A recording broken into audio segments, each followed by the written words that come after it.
All right, let's see. Mr. B says, do you think that any royalty-free samples are used in sync without having to pay for rights later once it gets picked up? So many royalty-free samples are royalty not free.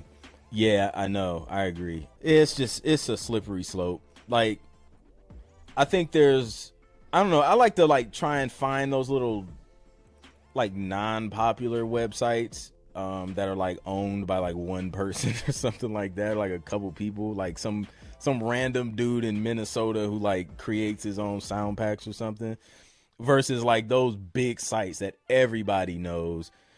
And you know, sometimes you can kind of use some stuff. It depends on what you're using it for too.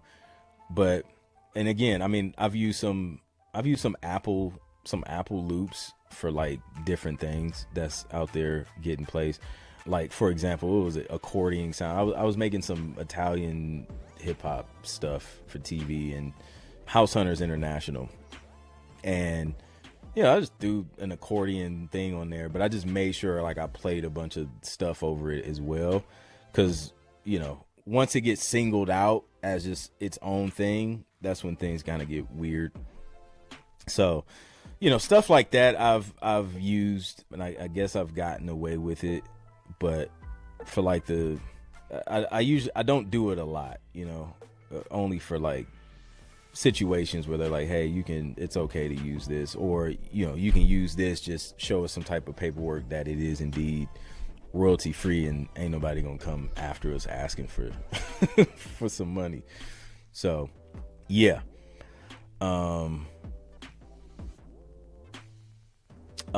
Did you like I think he's talking to somebody. Any idea why streaming services like Netflix, Hulu pay pennies? You think the royalties would be better for the views? Bro, I have no idea. Like, I wonder, I feel like it's possibly the same situation as just streaming music, like on Spotify.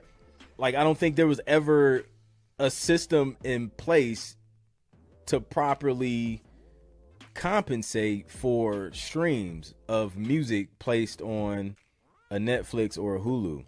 So I don't know, man. They need to change that, especially with more people streaming these, like just streaming in general. Like they need to figure this thing out, because it is definitely pennies, and it's very vague. Like on CSAC, they don't show you anything.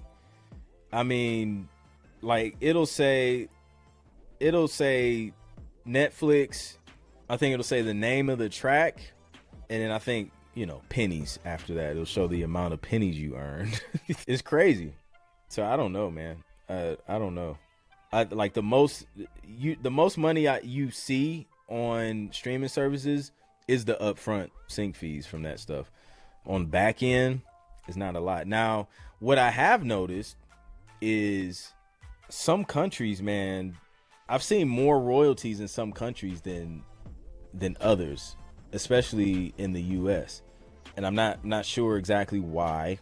And again, because it's so vague, I don't even know like what the show is, how many streams. Like I can't see any of that, at least with CSAC. ASCAP BMI members, let me know in the chat if you all see anything different.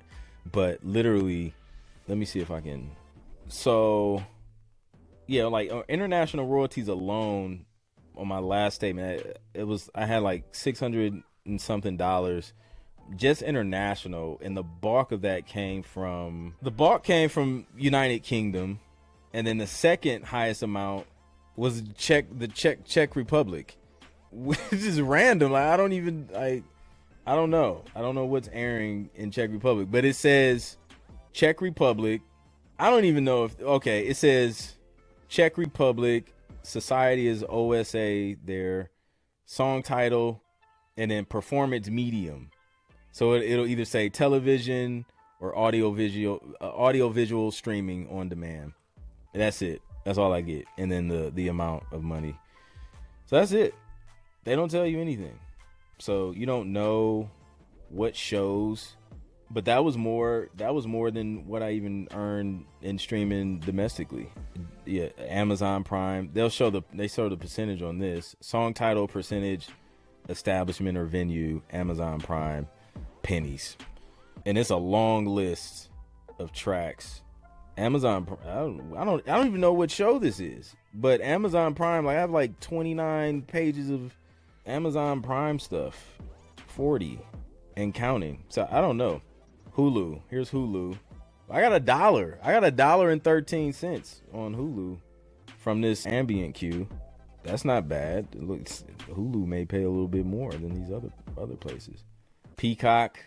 No, Peacock pays a little bit more. Peacock, I got one, and I only had half the ownership of this one, and it paid $3.50.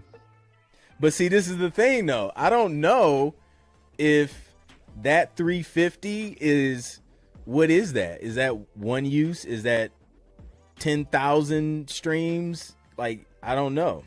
It's vague, so I don't know. I'm in the dark on that one. Hopefully they fix it.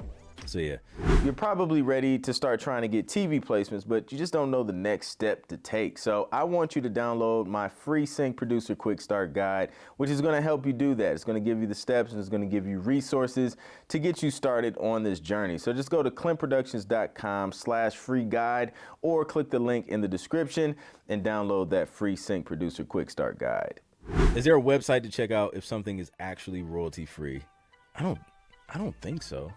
I mean, I won't say I don't think so. I don't know of one, but there may be something out there that you can like upload a file and see, hey, has this been used or somebody claiming this thing? You know what you can do? Like just a ghetto way to do it would be to upload it on TuneSat. Just upload the sample by itself on TuneSat and see if it picks up anything. That may work. So I don't know. When you are about to take a publishing deal, what are the key things to keep in mind before signing? This is a good question. So there's three things. I won't say I'll save the three things. That's a different approach. But for a publishing deal, is it exclusive or non-exclusive? If it is exclusive, is it exclusive to me as a writer, meaning all of my music has to go through this publisher, or is it only exclusive to the master recordings that I signed to that publisher? I want the latter, like exclusive to the masters that I signed to them so that I'm free to do other deals with other publishers. That's the main thing. Second thing is, how long is it? Something to know. That's good to know. Like, is this something, hey, if 3-5 years from now, I don't see any traction, do I have the ability to pull this music out, put it into another library? Or is it in perpetuity? Like, you want to know, like, okay, if I give this to them, they're going to have it forever. That's it. And then you can kind of make a choice what you want to send them or whatever, go from there. So that's number two of knowing. And then number three is like what the splits look like in that deal. Typical is 50-50, meaning any upfront sync fees usually split 50-50. Royalties, you're kind of splitting that down the middle, and then that's that. Now that, depending on what kind of deal is, those numbers may look a little bit different, especially like on the upfront sync fees.